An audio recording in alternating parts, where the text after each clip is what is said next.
You're listening to Nutrition Matters Podcast with Paige Smathers, registered dietitian nutritionist. Hi everyone, it's Paige Smathers. Thanks so much for being here. Nutrition Matters Podcast explores what really matters in nutrition and health with a sensitive and realistic approach.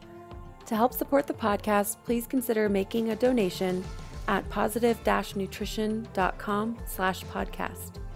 If you find this episode interesting, engaging, or helpful in your life, please consider donating, sharing with friends and family, and leaving a review on iTunes, Stitcher, Google Play, whatever podcast app you use to listen to this podcast. You can leave a review about this podcast straight from your podcast app. Search Nutrition Matters Podcast, click reviews, and then write a review.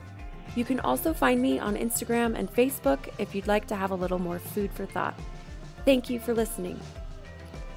Hi everyone, welcome to Nutrition Matters Podcast. My name is Paige Smathers, and I'm, as always, so glad you're here, and thank you for joining me.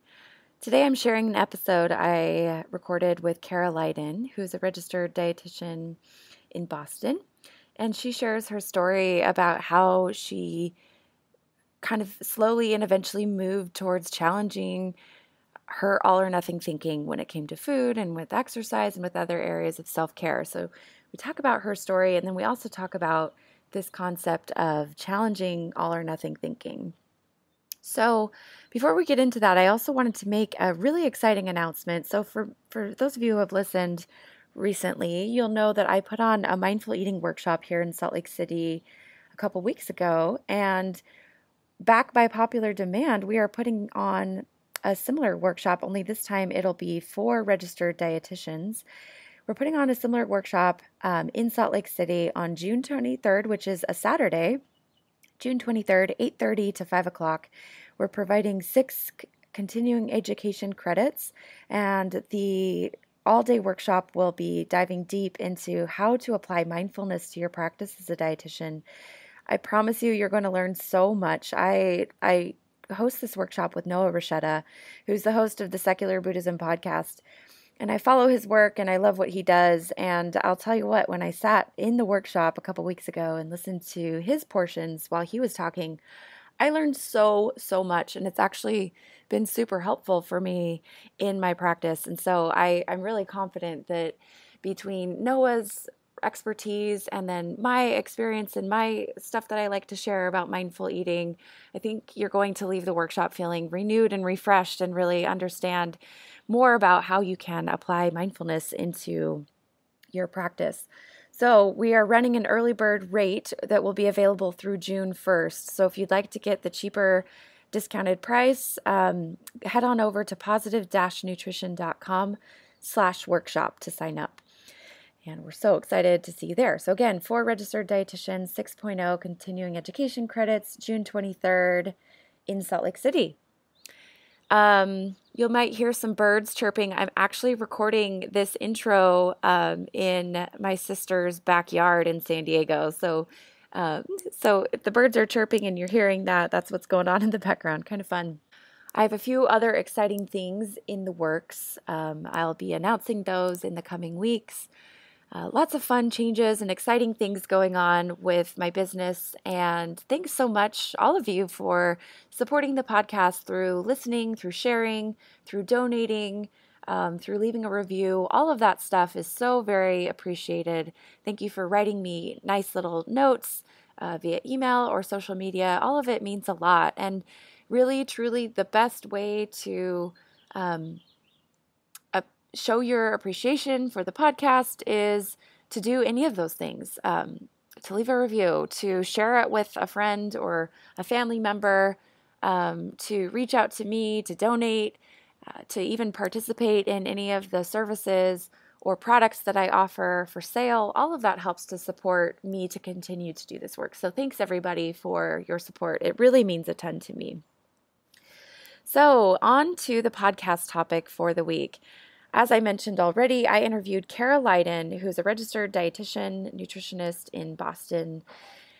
She runs the blog called The Foodie Dietitian, and she's a nationally recognized and award-winning registered dietitian, nutritionist, and a certified intuitive eating counselor, and also a yoga teacher. So that's a cool background that Kara has that's kind of unique and fun. Kara believes that the key to authentic healing and health and well-being is to celebrate food, and she instills this positive philosophy in the kitchen, the yoga studio, and in her one-on-one work with clients, as well as her food and healthy living blog called The Foodie Dietitian. She also has an ebook called Nourish Your Namaste, How Nutrition and Yoga Can Support Digestion, Immunity, Energy, and Relaxation. So her blog features delicious, nourishing, seasonal recipes and simple strategies to bring more yoga and mindfulness into your life, and has been featured in countless national online publications. So I know you're going to enjoy this podcast with Kara Lydon. Thanks again for being here, and thanks for all of your support. Let's get into the interview with Kara. Kara, welcome to Nutrition Matters podcast. Hey, Paige. Thank you so much for having me. I'm really excited to be here with you today. You're so welcome, and thanks for your time. This is so fun to finally connect. You and I have been trying for many months, so here we are after much waiting. Dun, dun, dun, dun. Drum roll, please. Yeah, exactly. This better be good. No, I'm just kidding. This has been, a long time coming, and I'm really excited that we're finally connecting sort of face to face. I know. It feels just almost face to face, almost as good.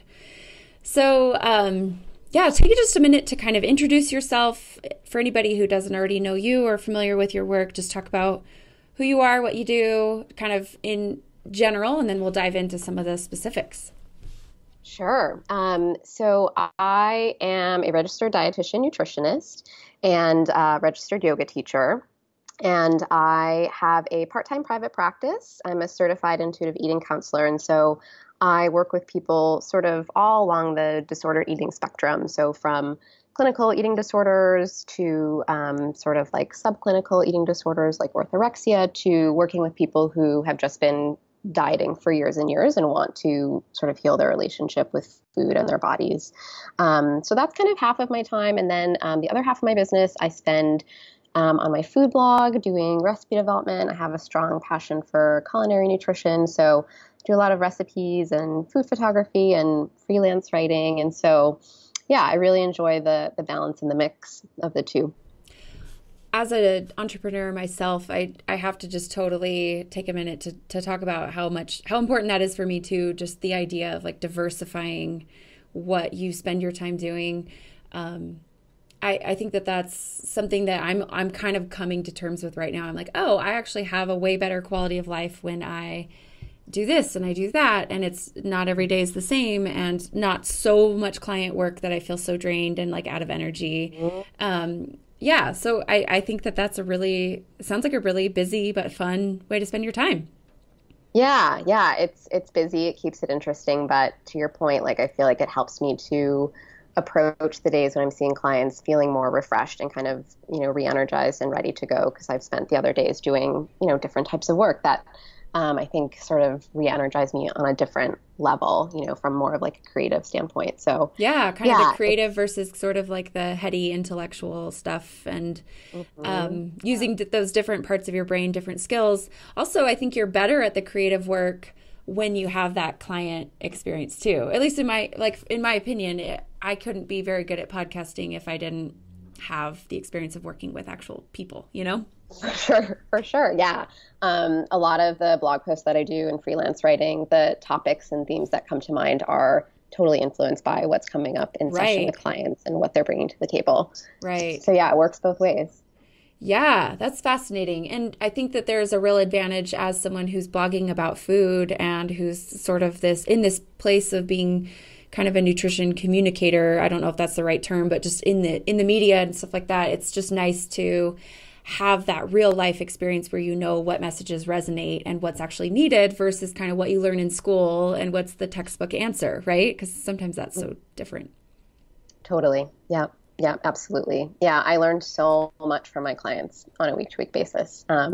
So I feel like not only obviously we're in helping professions, right? Like we're here to help our clients, but I feel like in so many ways, my clients are helping me too. I'm learning so much from them.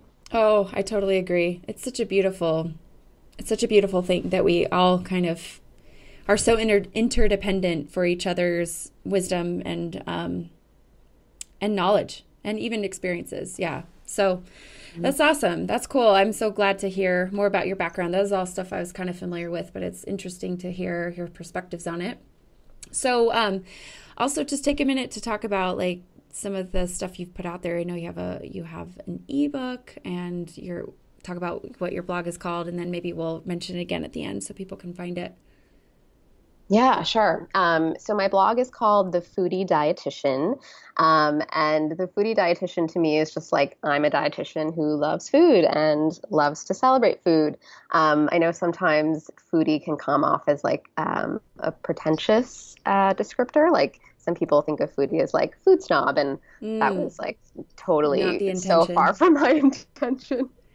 I've had a little branding remorse, I feel like, over the last year. Like, oh, I hope that's not how people perceive me. But yeah, I'm the foodie dietitian. So my blog is really just a place to kind of celebrate food and like rediscover joy in food and eating. And my recipes are kind of just like inspired by a little bit of the seasons, like what I might be seeing at the farmer's market, or what, I don't know, is just kind of like in the winter, I do a lot of comfort foods and hearty foods. And in the summers, I'm usually experimenting more with like fresh fruits and veggies. And Yeah. yeah, and I do all my own food photography, which is just, again, like this super fun creative outlet for me that I didn't even know I enjoyed until I just started playing around with it. But I think, yeah, my food blog has evolved a lot since I started it, and that's something, we can definitely talk about later if it comes up. But yeah, I want my blog today to be a place that feels safe and like balanced, and I feel like there's a lot of food blogs out there today that I think we're going to be talking about black and white thinking today, and I think there's a lot of food blogs That are fairly black and white. yeah, very sort of Yeah. all or nothing. And yeah, I hope that my blog is kind of sort of a refreshing space for people who are looking to get away from that and sort of taking a more pleasurable and balanced approach to eating. Love it. That's awesome. And yeah, I think I definitely want to explore your evolution and even your feelings about the food blogging world. I think that could be really interesting because you're really plugged into that space, and I'd love to know more about kind of what your observations are. So let's put a bookmark there and make sure we come back to that. But for now, let's talk about kind of just your basics of what life was like for you growing up with food and with body image, and with like how you decided to be a dietitian, and kind of your story. And I'll probably ask questions along the way, but just kind of want to set the stage for what we'll be talking about today. We want to center our conversation around these ideas of all or nothing thinking. And I obviously don't know everything you're going to be telling me, but we've already talked ahead of time that's been kind of a big theme of your process through life, I'm assuming, with food and all this stuff too. So yeah, take it away, and then I'll ask questions. Sure. Yeah, so the reason that I decided to become a dietitian is very much influenced by my journey and relationship with food and my body growing up. So in order to kind of tell the story, we gotta go back a ways. One of my guests was like, "Well, I was born on," and she like started at birth. I was like, "Okay, we're going all the way awesome. back." Made me laugh. So you're welcome to start wherever you want to start. Yeah, it's interesting. Growing up, like I started as a kid just I have so many like positive, fond memories of food growing up. I would say like the first half of my sort of like child life, there were no foods that were off limits. Like food was just so accessible in our house. Like all the foods I wanted were there, fun foods. I remember like going to Burger King with my mom as a kid, and like getting the like crown and the kids meal. And like, that was such a fun experience, just like going with her. And I just remember finding a lot of like pleasure and joy in eating as a kid, and having different meals and foods that I looked forward to. And it just not being a thing. Like there was no sort of pressure around, eating certain foods or not eating certain foods. And I don't really remember much talk about body and weight. But unfortunately, that eventually shifted. And I started to gain weight when I was like around 9 years old, 9, 10. And I started to notice that my body looked different from my friends, from my classmates. And I started to get teased at school for my appearance, not only for my weight, but like I was always the shortest person in my class. I'm like 5 feet on a good day, and so I was like being teased for my appearance, from sort of weight and height, and I just became really upset as this young kid, and I went to my parents and expressed, what I was going through, and I think my pediatrician at the time had also expressed concern to my parents about my weight. And so, my parents didn't really know any better. And like now with the wisdom that I have, like my body was developing at that time, there was nothing wrong with my body. I also ended up being like the first one of my friends and classmates to get her period. So like my body was just kind of going through like normal prepubescent changes. And unfortunately, no one ever told my parents or me that like, yeah, this is, normal part of sort of body development. Instead, it was kind of perceived as a problem that needed to be fixed. So my parents ended up taking me to see a dietitian. And I, it was so long ago that like, I only have like very vague memories of that appointment, but I remember feeling like kind of embarrassed and ashamed to be there. And I think, what I got from that appointment was basically everything that I try to steer my clients away from, which was very much like good versus bad foods dichotomy. Like, here's a list of foods that you should be eating more of, and here's a list of foods that you shouldn't be eating. And so that totally changed the way that I looked at food. And then, yeah, that's when things started to shift. Like all of a sudden, the fun foods that we had in the cupboards, like started to disappear and they weren't available anymore. And we weren't really going to Burger King and fast food places. And my first kind of like, yeah. And then I also just, started to become aware of this desire as a young kid to want to lose weight. We didn't have a scale at my parents' house growing up, but my grandma, I can remember she had a scale in her basement. And I remember going down there, like every time we'd go visit grandma, and granted, like all the cousins would play in the basement. It's not like I was like creepily walking down by myself to go get on the scale.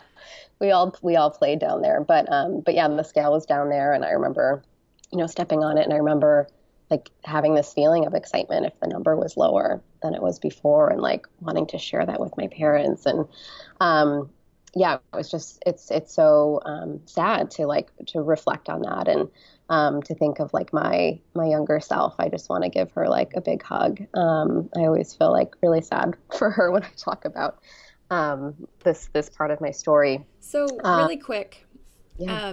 For anyone listening who's listened to the podcast for a while, that I'm always trying to imagine what my listeners might be thinking, and you and I both can understand why that was sad and why that brings up a lot of like, oh, I want to hug her and I want to nurture her. But kind of talk to the person who's like, wait, what's wrong with your parents taking you to a dietitian? And what's wrong with not going to Burger King anymore? And what's wrong with not having the fun stuff in the cupboards? Yeah. Yeah. So, it just totally changed the way that I looked at food and my body. So I started to restrict my intake, and I started to I stopped eating certain food groups. Like I stopped eating meat, and then I gave up dessert. And the next thing I knew, I was counting Weight Watchers points with my mom because she was doing Weight Watchers. And it ultimately led to anorexia. And not that like every kid who goes to a dietitian is going to develop an eating disorder. That was my experience. But I think that what you're exposed to as a kid, it's such a vulnerable time for your development for the rest of your life. And the messages that you get fed as a kid stick with you into adulthood. And I see that every day with my clients. I do too. You know, my clients who are struggling with their relationships with food and have a food preoccupation, are obsessed with food, and 90% of their day is thinking about food in their body. Like, they got similar messages as a kid too, that their bodies, were a problem, and that certain foods were good and certain foods were bad. And so I think, the opposite of that, sort of how I grew up, going up to 9 or 10 years old, like having all that access to food, there was so much freedom in that. And I, was kind of able to live my life more fully, which is, what I see with my clients once they do feel like they've sort of made peace with food and they find food freedom, is like their self-worth is no longer wrapped up in food in their body, which is just really powerful and healing. Yeah, so I love everything you've said. I'll just add a few things. It's sad because it kind of robbed you of some really precious years of not, just without this preoccupation, a few more years of childhood, a few more years of carefree kind of living life as a 9 and 10-year-old. That's just a bummer to miss out on that, and to be counting points, when you could be playing kickball with the neighbors or something. And then another thing that comes up for me with this in terms of why it's sad is just in retrospect, just being able to see, oh, that was just my body doing its job. My body was trying to, develop and move on to the next phase of life. And you got to put on some weight to do that, right? So it's just a bummer that there was a pathologizing of just the very normal process of becoming a woman, which I remember when I was that age and people would say, "You're becoming a woman." I'd just like freak out. I was like, don't even say that. That is so gross. No, no, that's so weird. So that's a real bummer. And if by sharing this story, we can help other parents recognize that it's really normal for a child to gain weight at that point in their life, and to also experience fluctuations in appetite, and to then have growth spurts, and to then, have different things develop and stuff like that. I just think that that's just like, it's nice to know that your 3-year-old or your 2-year-old might be a really picky eater, and just to expect that and to not be thrown off when that happens. I also think there's real power in just knowing it's normal for my young child, my young girl, to have a fluctuation in weight when she's about to start puberty, Yeah, absolutely. Because it is a part of female development, right? And so, like, the more that people have this knowledge, hopefully the less people will try to, that it'll be less scary, or people will stop trying to pathologize it so much. And then that leads to manipulation of food and exercise, which then, sets you up for a life of probably chronic dieting at best, and maybe eating disorders and other things, right? So, okay, so your particular situation was, this felt really good to get this feedback from family and friends, and to see that number going down on the scale. You felt probably really excited by that and positively reinforced by that. I wish people could see your face right now. You're nodding with like your eyes closed, like, yes. So we don't need to focus intensely on like, okay, what exactly happened through, the anorexia, but just talk about just kind of briefly what that was like, and how long that lasted, and how that evolved throughout the years, and just whatever you think is relevant or interesting to anybody listening. Sure. Yeah.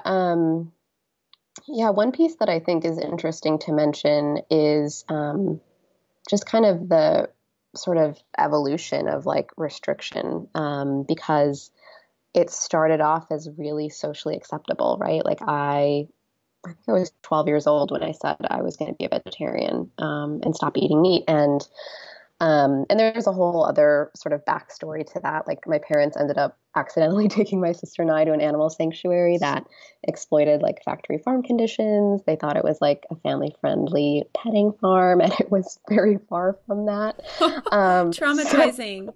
Totally.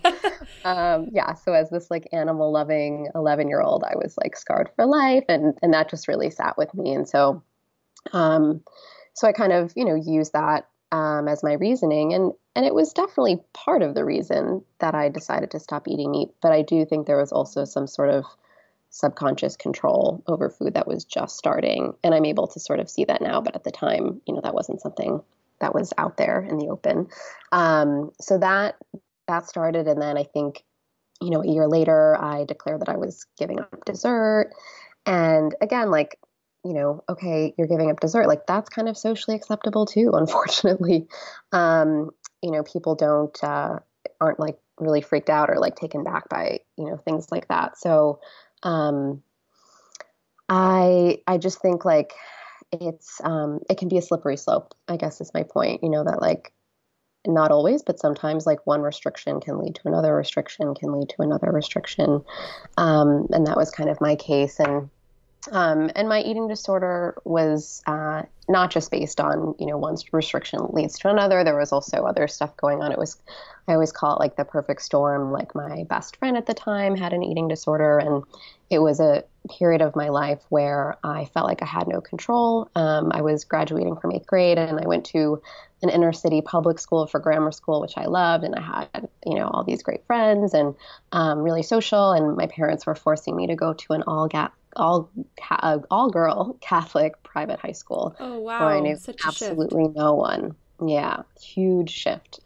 So it was this period of time where I felt like I didn't have a ton of control, and it was a huge transition. And so I think, my eating disorder was definitely a way for me to take back some of that control around food.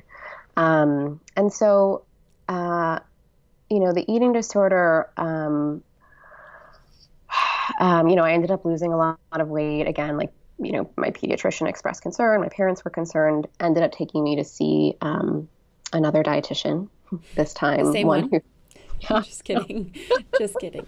that would be problematic. No, but honestly, okay, that's actually a really interesting thing to think about. So, like, if they had taken you to the same dietitian, like, what would she have said? Like, oh, you've taken it too far. You're only eating the good foods I told you to eat. And I'm using that in quotes. And this is the thing that's so hard for people. It's like they're just doing what they think they're supposed to do. And they're just doing what the experts have said they should be doing. And so I think it's just really interesting to kind of think about, yeah, what if it was the same dietitian?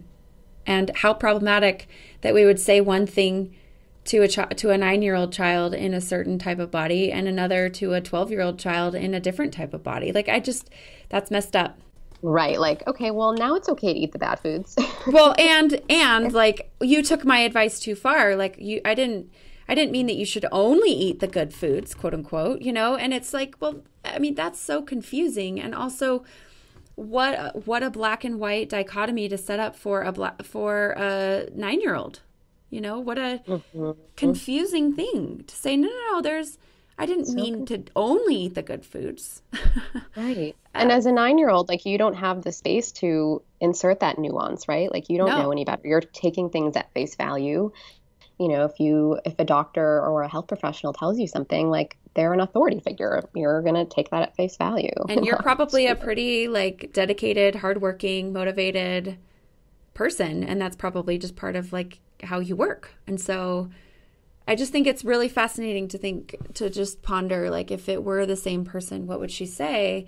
And also, the conclusion we draw there is, well, it's really problematic to say one thing one time and another for a person in a different size body, Yeah, I mean, like, the recommendations that health professionals might give to someone in a larger body in terms of food and nutrition, like, are the same things that we would deem as eating disorder behaviors in a smaller body. Yeah. And that's really messed up. Yes.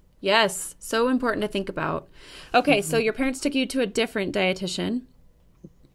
Yes. And I didn't want to be there. But yeah, the dietitian worked with me to on a meal plan, to help me weight restore, help me restore my menses. I had lost my period during that time. Um, and, again, like I don't remember much about those appointments besides remembering the sort of disdain that I had for the dietitian at the time because she was challenging my eating disorder and I didn't want that. But what I do remember about that time, just in terms of like being valuable to my recovery process, was starting freshman year at this new high school with a new set of friends and a new environment and a new community. And all of a sudden I was immersing myself with girls who had super, super normal relationships with food. I remember my high school, they would bake fresh chocolate chip cookies every morning and you could purchase them for breakfast. And I remember thinking like, whoa, like this is so crazy. People are eating chocolate chip cookies for breakfast.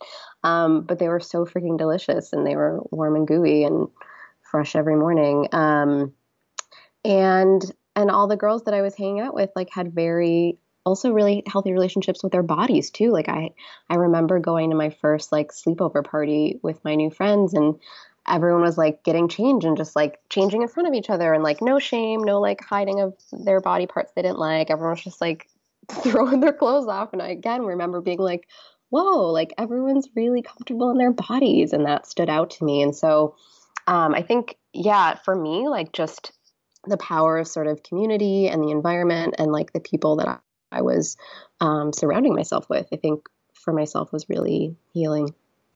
Yeah, the people you're around can make such a difference. It's so, so valuable. Yeah, go ahead. So talk about kind of what happened next. So I feel like, in high school, I feel like I never really like relapsed into my eating disorder. I feel like I recovered, but I don't know. I also feel like I saw the dietitian, until I got weight restored, and I don't really remember like working on like the therapeutic work. Like I never saw a therapist. So I don't think I really addressed like some of the underlying issues around like perfectionist tendencies and like, again, like black and white thinking and all of that. And so, it's interesting, like, and I think many dietitians can probably relate to this, like going to school to become a dietitian. And I'll say like, again, the reason that I decided to do that was because I had this experience where, this dietitian helped me to recover. And I felt like I knew I wanted to help people. And I thought, oh, well, maybe I can help, girls who are struggling like I was. And so that's why I went to school to become a dietitian. But as most dietitians will tell you, we don't really get any training in eating disorders in school. At least I didn't. And there's no exposure to paradigms like intuitive eating and health at every size. And so I didn't even know those were a thing until like, I don't know, two years ago. So I think, unfortunately, my training and schooling to become a dietitian, not that it, put me back into disordered eating behaviors, but I do think it sort of instilled some black and white thinking around food. Believing that, again, sort of like certain foods were good and certain foods were bad, and that obesity was something to pathologize. And I didn't know any better. And so it was really only until I discovered intuitive eating a couple years ago that I was able to sort of realize some food, quote unquote, rules that I had sort of held on to all these years that I didn't think were really a problem. So just a question about the timeline. So the eating disorder really developed probably early teens, kind of preteen age. And then when did you kind of consider yourself like, okay, yeah, I'm in a good place, I'm doing better, I'm recovered? Did you ever assign that label?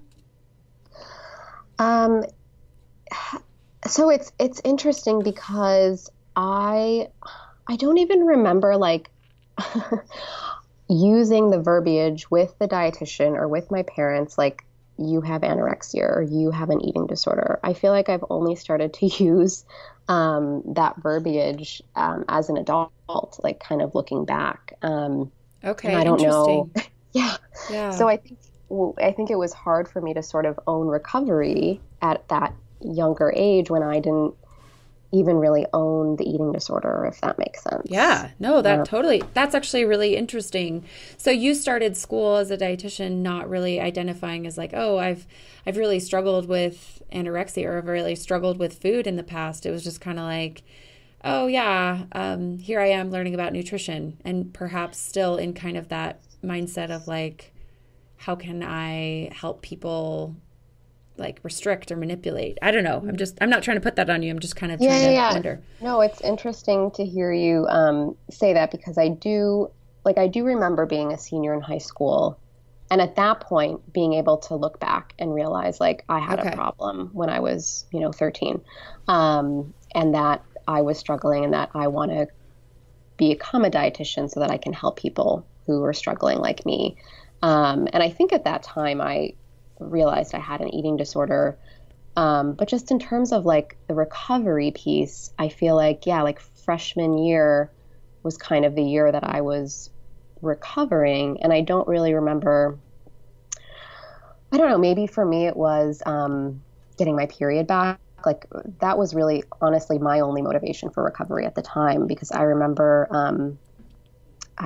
as, yeah, being 13 and being scared that I wouldn't be able to have kids someday. Like I remember Yeah. vividly having that thought and that memory and that freaking me out. And so, yeah, I think that was kind of my motivation for recovery, realizing like, okay, this isn't normal, for me to not have my period and to have lost that, and kind of seeing down the line like how that could have negative ramifications. And so, yeah, getting my period back was maybe for me a little bit of a sense of like, okay, I'm I've feeling, arrived. yeah, yeah, yeah. And that's just a really fascinating idea. And on the one hand, we're talking about encouraging family members to not pathologize weight gain early in puberty. And then I think it's just interesting, like the lack of pathologizing that was done for you. It's hard to say in retrospect if that was helpful or not, but I just think it's an interesting story, because in retrospect you can say, oh gosh, yeah, I had all the signs and symptoms of this particular eating disorder. No one ever called it that. And it would just be interesting to kind of get a view into what life would have looked like if you were more pathologized. I'm not sure if it would be helpful or harmful. It's just an interesting thing. Totally. Yeah, it is. It is really interesting. And it's interesting too. I have a memory of being at the pediatrician's office when I was in my eating disorder and when we were having conversations around it. And I remember, being kind of freaked out, like what was going to happen, were they going to challenge this? And I don't know how this happened, but I ended up having like the opportunity to peek at the note that my doctor had written from that appointment. And I think she wrote like, eating issues. And, and I just, again, think that's interesting. Like there was, it wasn't eating disorder. It wasn't anorexia. It was eating issues. And I don't know, I think, and I just wonder, like, I think there is, stigma around eating disorders. And I just wonder if, I don't know if that played a role, in, Yeah, that's in that kind of fascinating. skirting around the issue. Yeah, that's really fascinating. So in college, you were learning about nutrition, and for you, it felt almost more of a solidification of some of these kind of black and white rules and this dichotomous thinking. Anything else to kind of add about what it was like to be trained as a dietitian, kind of with this as your history? Yeah, I will add something. When I was a senior in college and we were applying for dietetic internships, and for those listening, it's basically like our clinical training to become registered dietitians. You have to do that before you can sit to take the RD exam. So I was going to some sort of workshop about like dietetic internship applications, and two dietitians were leading the workshop and talking about like the application process and the essay that you had to write. And Um, and one dietitian said, regarding your essays, if you have or in the past have had an eating disorder, do not write about it in your essay. And you might want to reconsider becoming a dietitian. You're the second person to say that to me in a very short amount of time. That's so interesting. I never had that rhetoric. Yep. Interesting. Yeah.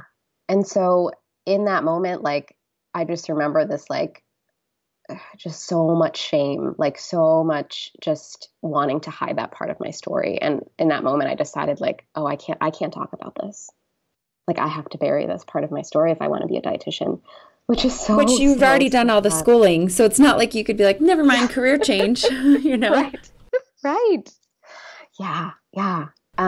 So that's interesting. That is such a sweeping binary thinking statement in and of itself. Like, you need to like bury this so deep if this is part of your history. And here you are now in 2018, and as much as I know, there's so many people, clinicians in this field who have their own histories. For sure. Yeah, absolutely.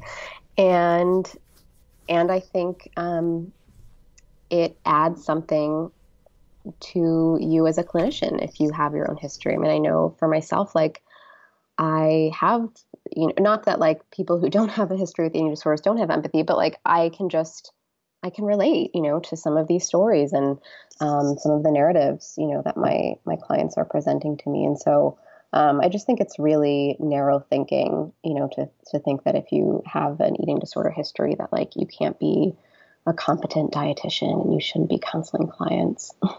Oh, that's so fascinating. So you obviously got into an internship and completed it and started working as a dietitian. Would you say that, like, your first few years in practice kind of felt like you were feeling out your philosophy and kind of still acting from that place of kind of that binary of black and white thinking?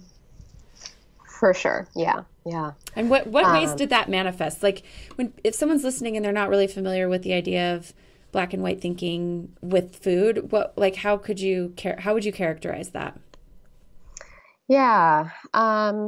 So I think of black and white thinking as sort of like all or nothing mentality, like perfectionistic thinking, like very like rigid beliefs and thoughts around food. And I often use like black and white mentality and diet mentality interchangeably when talking about the two, because black and white thinking around food is just so pervasive in diet culture. It's just really a part of the culture.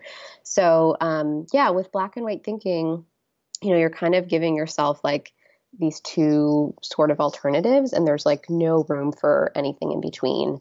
And usually one of those alternatives is wrapped up in like achieving some sort of perfection or perfect ideal.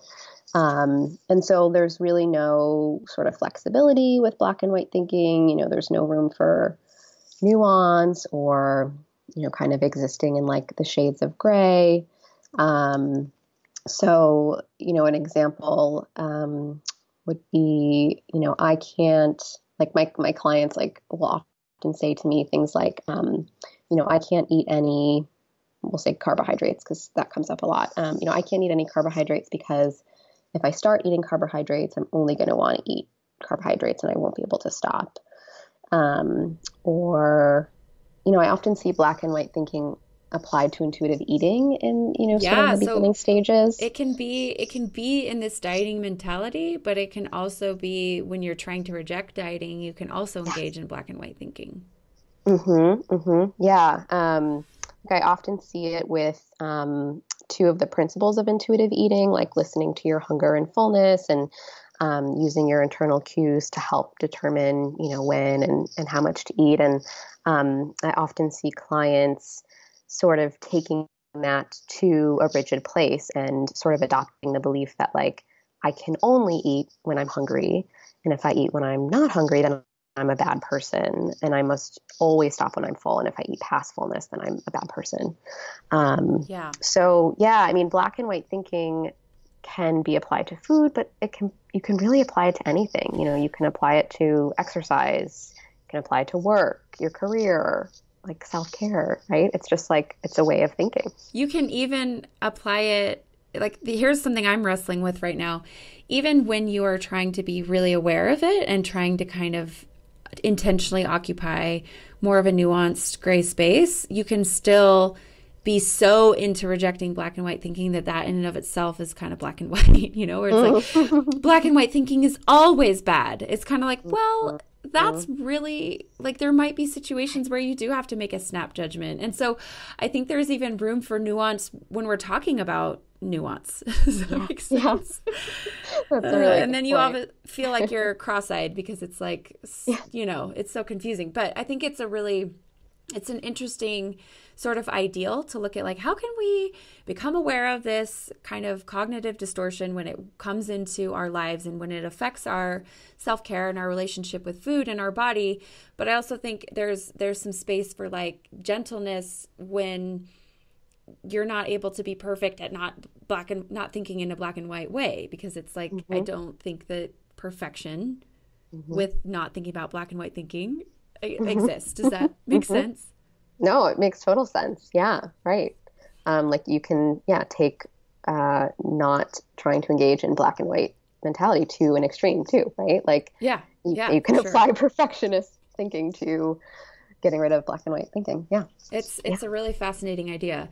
So back to you and your story, I'd love to know kind of what helped you start to sort of recognize this type of thinking in your clients, and what helped you professionally and personally kind of move away from those types of like good food, bad food recommendations, or sort of like this kind of classical, diety type advice as a dietitian, and why?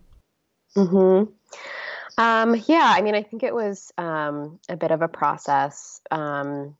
My very first job as a dietitian was in a clinical outpatient role at a hospital in Boston, and it was a weight management clinic, and very much steeped in like weight stigma and sort of like traditional weight management paradigms, like very low calorie diets, and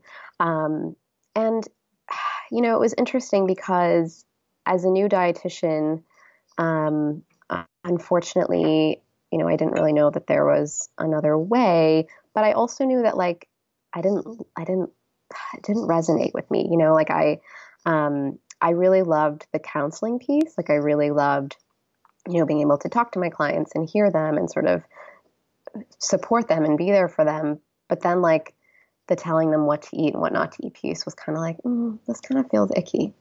So it feels icky, and like for me, it doesn't work, right? Like it doesn't. It only seems to lead to more kind of compulsive draw towards those foods that you say, hey, now these are bad, so don't eat these, right?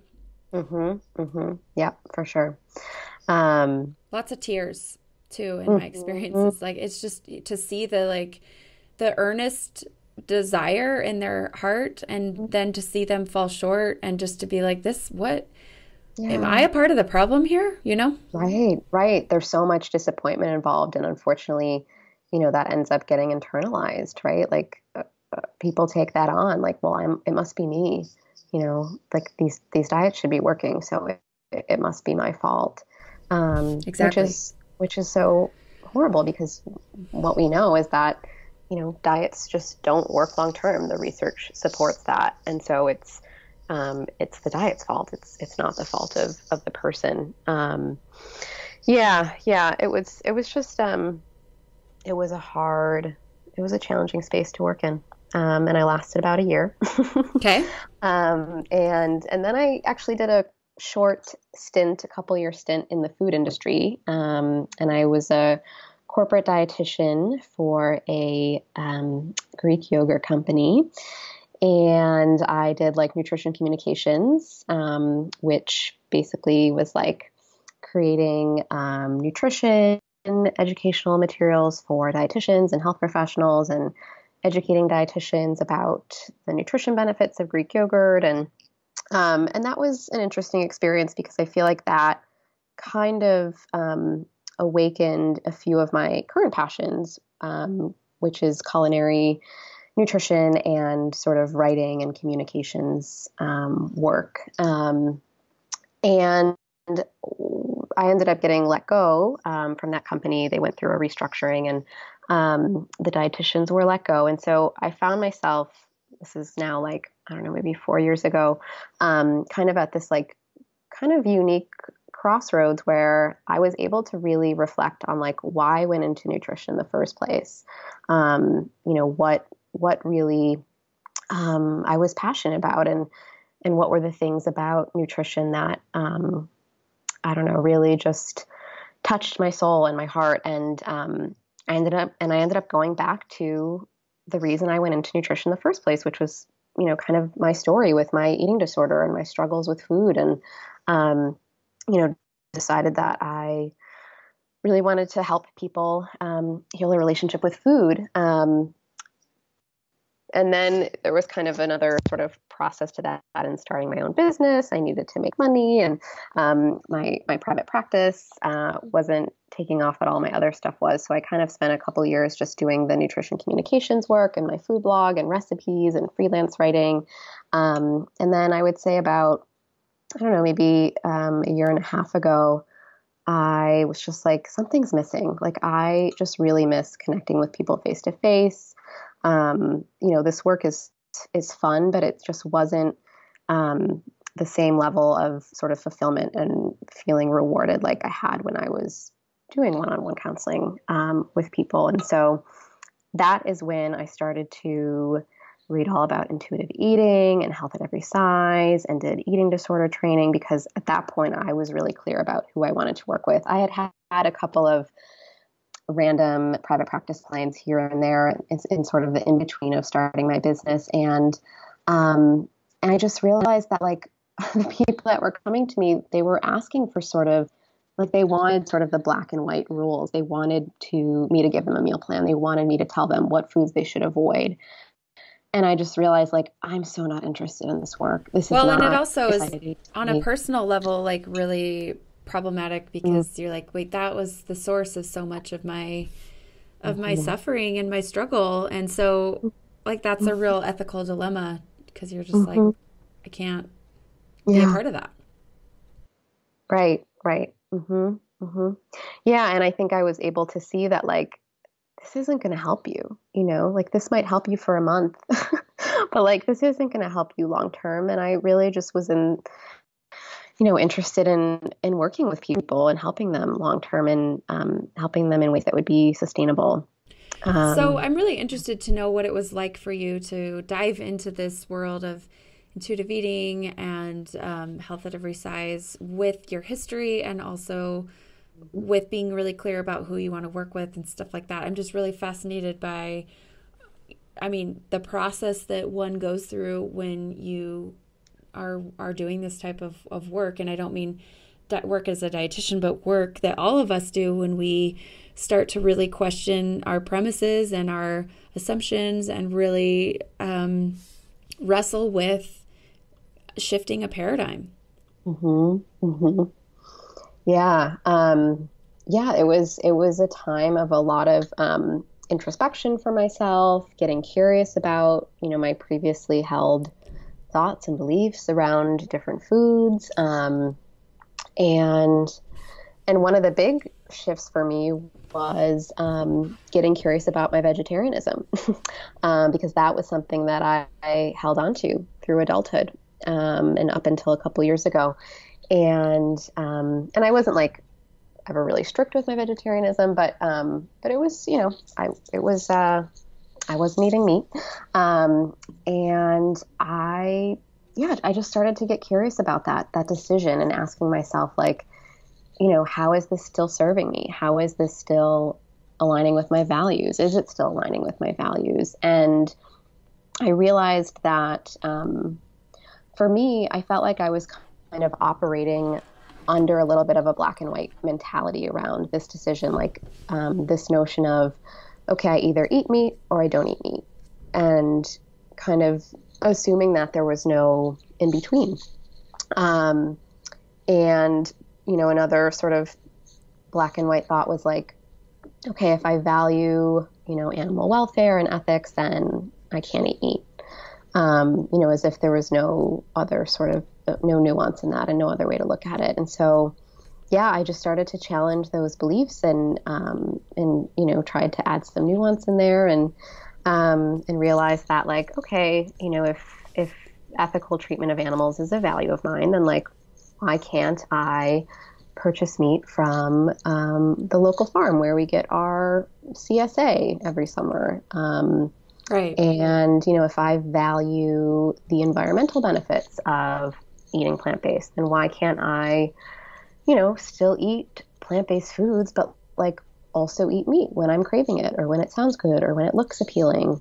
Or when it's just what's being served at someone else's house or something like that, right? Right. Yep, exactly. So, yeah, I just realized, okay, this doesn't have to be all or nothing anymore. It doesn't have to be this label anymore. And then the other piece to that was, like, the values piece too. I realized on a personal level, one of my values is traveling and sort of discovery. And I love to travel. It's a personal passion of mine. And one of the joys that I get from traveling is discovering the local cuisine of where I'm exploring. And last year I was going to be going to a few places that were pretty meat centric in their sort of traditional local cuisine. And I didn't want to miss out on that. I didn't want to miss out on that discovery and that joy from that part of travel for myself. So, yeah, it was a little bit of, sort of getting curious again about my values, sort of redefining values, and really challenging the sort of black and white thinking around that. So you started to sort of challenge some of that thinking in your own life. And, for anyone listening, I know we get really sensitive about this topic, and what we eat can be really personal, and we can have really strong opinions about what we feel is right for us. So just I'm going to just assume that there's probably someone listening that's like, oh my gosh, she's saying I can't be a vegetarian. So would you just address that? Mm-hmm, yeah. So I think that it's really important to just get really, just honest with yourself about your intentions. I think in general, when it comes to our food choices, just looking at the intentionality behind it, right? So, like, I'm not saying vegetarianism is good or bad. Like, it's just, it is what it is. And, like, what is your intention behind being vegetarian? And does your intention align with your values? And that's huge. Is it serving you? Right. Is it serving you? Does it align with your values? Does it help you live the life you want to live ultimately? And honestly, there's no one that can answer those questions except for you. Mm-hmm. Yes, 100%. Yep. Yeah.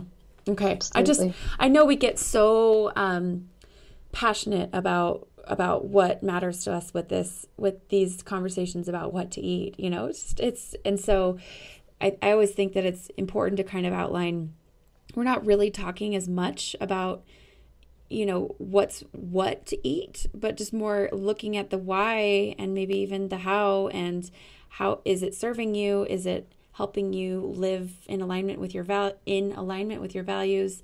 And if you feel good about all that with the way you're eating, that's awesome. Mm-hmm. Don't worry about changing a thing. It'd be pretty black and white of us to say being vegetarian is good or being vegetarian is bad. It's kind of like, no one can answer that question except for you. And it would be very ironic in a conversation about black and white thinking for us to do that with this particular label. So anyway. Mm-hmm. Yeah, I totally agree with everything you said, Paige. Yeah, it's spot on. I mean, I feel like you are the expert of your own body, right? Like, we are each the own experts of our own bodies. And so I think it's really important to just be able to sort of turn inward and get curious about your values and your intentions, and being cautious of labeling a certain way of eating as good or bad, but just asking yourself, is this serving me? Is this helping me? Yeah. And I think the way you know, if someone's thinking, well, how would I know if this is serving me or helping me or working for me? What would you say to that, Kara? I think kind of reflecting on, how is this affecting other areas of your life? Like, is this taking away from anything else? Is the amount of time and energy that you're spending on this, is this taking away from other areas of your life that you would want to invest more time and energy in? And I think, again, it kind of just comes back to, your values. What is important to you, and does this way of eating support what is important to you? So on a practical level, let's dive into that idea, because we've talked about living in alignment with your values. And I think for some people who haven't gone there mentally thinking this stuff through, let's just talk less abstractly and more concretely. So what's an example of maybe a set of values that someone might have, and then a way, like, let's kind of outline how they might be able to question whether or not the way that they're eating is in alignment with that. Do you want to take a stab at that, and we can kind of work together on providing that framework? Sure. Yeah. So I will do values work with my clients, and one thing that I'll do is just kind of print out a list of values, because I think it's really hard sometimes to even, like, on the spot be like, okay, what are examples of values? Certainly Right. I think we all know what's important to us, but you can print out a list of 200 values, right? And my guess is that we're not just able to think of 200 words off the top of our head.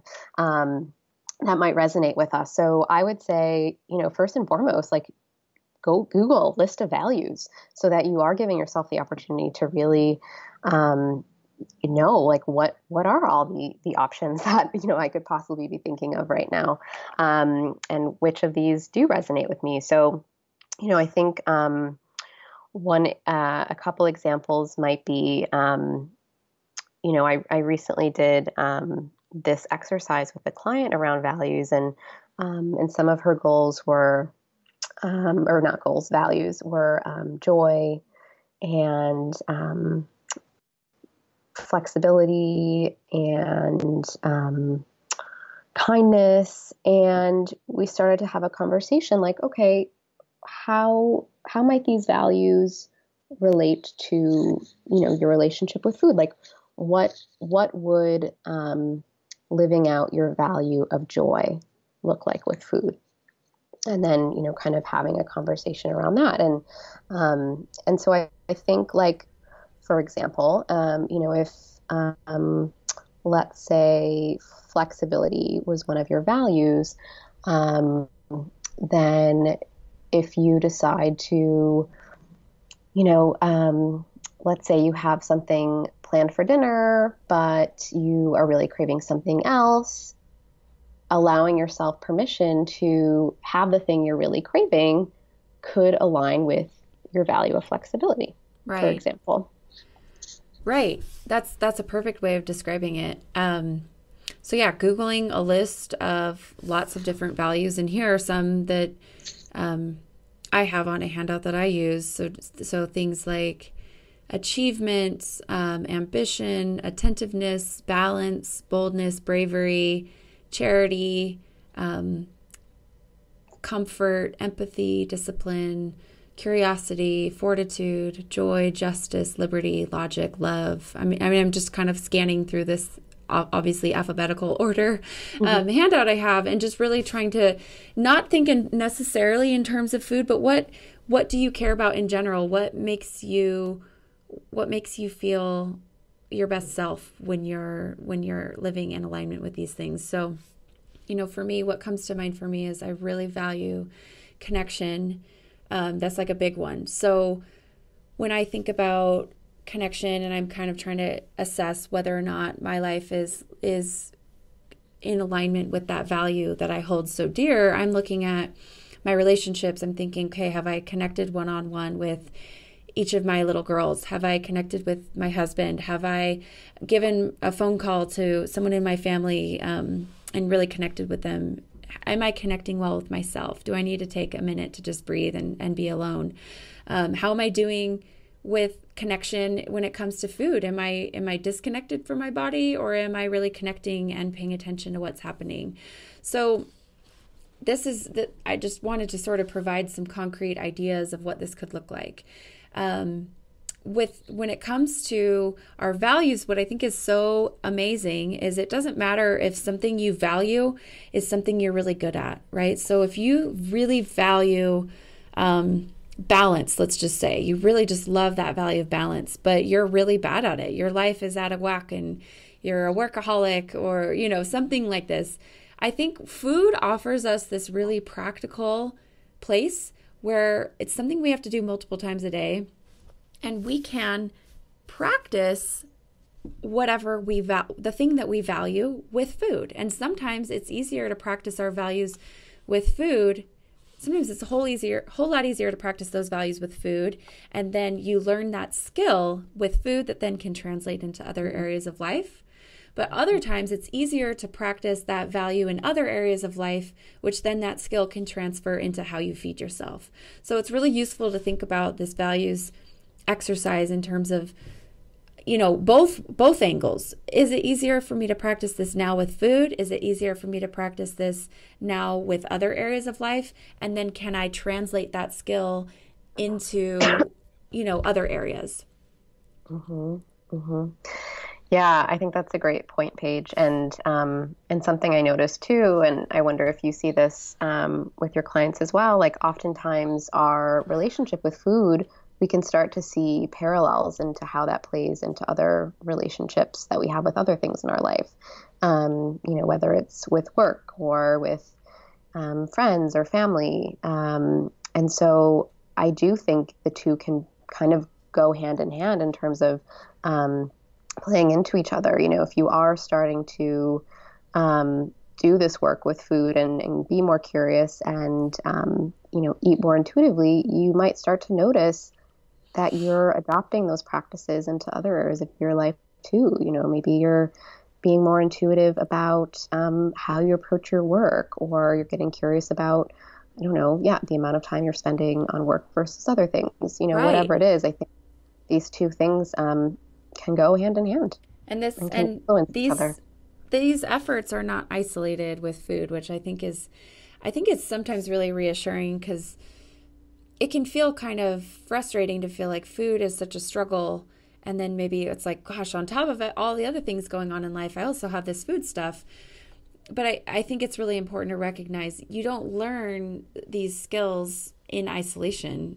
Everything is connected. And so if you get better at flexibility with the way you exercise, it becomes easier to be flexible in how you feed yourself, and it becomes easier to be flexible when life doesn't go exactly your way, So these are, I think that the crux of what we're saying here in context of our conversation is how do you kind of skillfully walk away from black and white thinking. I think it comes down to recognizing it for what it is, recognizing that it doesn't help us, it really hinders us, and then really trying to connect to what matters and trying to have behaviors and patterns and thought processes that are in alignment with what matters to us and what's most important. And so this values work that we're talking about here, I think, is a really important way that we can embrace some of that gray and kind of walk this nuanced space that's not so binary. Mm-hmm. Yeah. Yep. I totally agree. Okay. So I didn't mean to talk too much there, but so I'm really interested to know, Kara, what is it like to be a food blogger? Kind of, I feel like that's it's kind of shifting, but when I think of food blogging, it does feel very black and white and kind of dichotomous. So what's it like to be this dietitian in that space who's sort of saying, hey, I care about health at every size, and I care about intuitive eating, and I'm not a black and white thinker. Yeah, I it's refreshing. It's sort of freeing, but to be honest, like that's not how I started. I had to kind of, go on my own sort of process and evolution with the blog. And I think in the beginning, I felt a lot of pressure to, as a dietitian with a food blog, I feel like I felt like I had to serve up recipes that were quote unquote healthy enough, because if I didn't, I would sort of be judged because I'm the dietitian, and so therefore I should be serving up certain content. And I think there's also pressure too in the food blogging space to drive traffic to your site, because some food bloggers are in business for themselves, and their blog is their source of income and their revenue stream, and it's a part of my income. And I think there can be some pressure too to like bring people to your site and entice them. And I know for me in the beginning, like I was offering up recipes that I thought would attract people to my blog, like vegan recipes and gluten-free recipes, and which is funny because I don't eat either of those ways, and yet I was serving them up. I mean, sometimes I might eat those recipes, but that's not how I was eating every day. And so I think it's been really freeing for me to just offer up recipes in a more flexible and also customizable way. So like now if I post a recipe, like I want to make sure that I'm offering up different suggestions for like substitution, so you can kind of make it your own, right? Like here's a suggestion, here's kind of like a framework for you to start from, but like, maybe you are adding some ground turkey to it, or some ground beef if it's a vegetarian recipe and you want to add some meat to it, and I'll offer that up. Or if it's, some kind of recipe with a grain in it and the recipe calls for brown rice, I'll say like, hey, you could also use, white rice or pasta or quinoa. That's so much more approachable, I would think, for the average person. When the average person sees vegan, gluten-free, dairy-free, blah, blah, all these like labels, it can just feel like, oh, well, that's not written for me because that's too much work, or, a certain type of person would want that kind of thing. So I would think that could be way more approachable to just be like, hey, here's this vegan recipe, but here's how to modify it if you're not vegan, or if this doesn't, quite fill you up or doesn't work for you in whatever way. Mm-hmm. Yep, absolutely. And I'm really conscious too, and I have been since the beginning, like I never provided nutrition information for my recipes. It's like the most frequently asked question I get in my comments on my blog. People are always asking for the nutrition information. And I've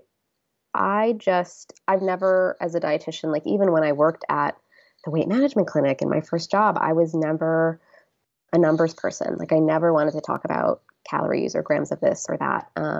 So I think from the beginning, I was able to sort of have that realization that like by reducing food to numbers, we're kind of missing the bigger picture. We're kind of not able to,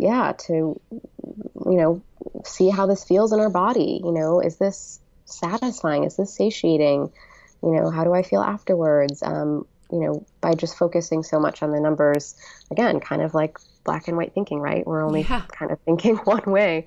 And so despite the demand and the interest, I just let people know, like, it's not part of my nutrition philosophy.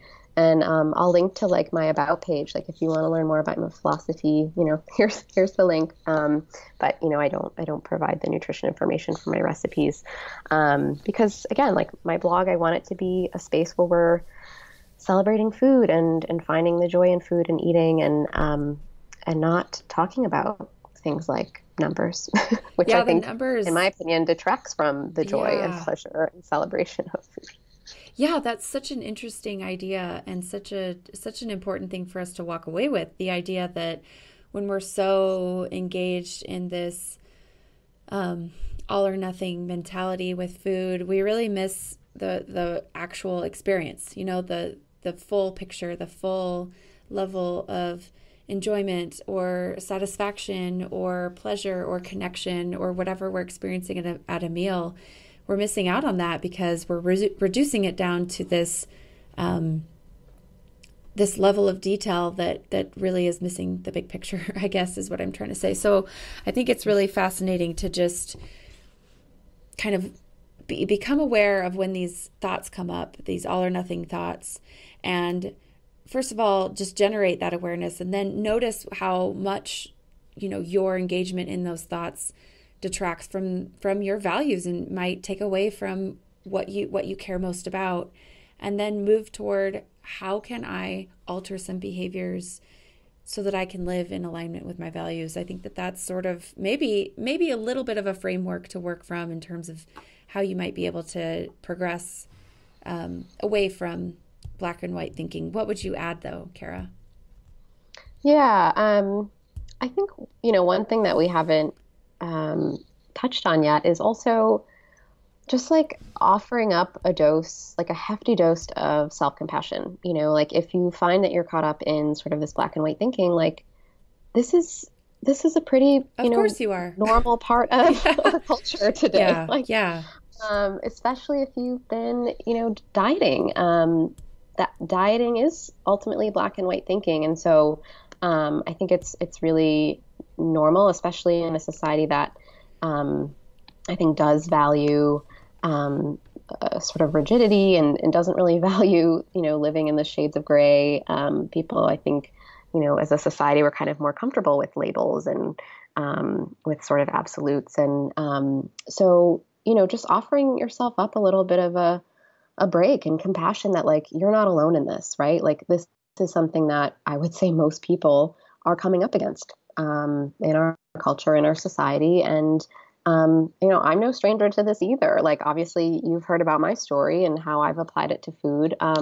This is something I continue to work on in my own life, especially as it relates to career and work. I definitely identify being a little bit perfectionist, type A, driven personality. And so, I have to make sure that, like, it's serving me and not hurting me and not taking away from, the things that are important to me. So yeah, I just think that self-compassion piece around this can be so important because it is so prevalent and normal, and I don't want people to feel like, okay, if I'm experiencing this, like I must be, I'm alone in this. There's something wrong with me.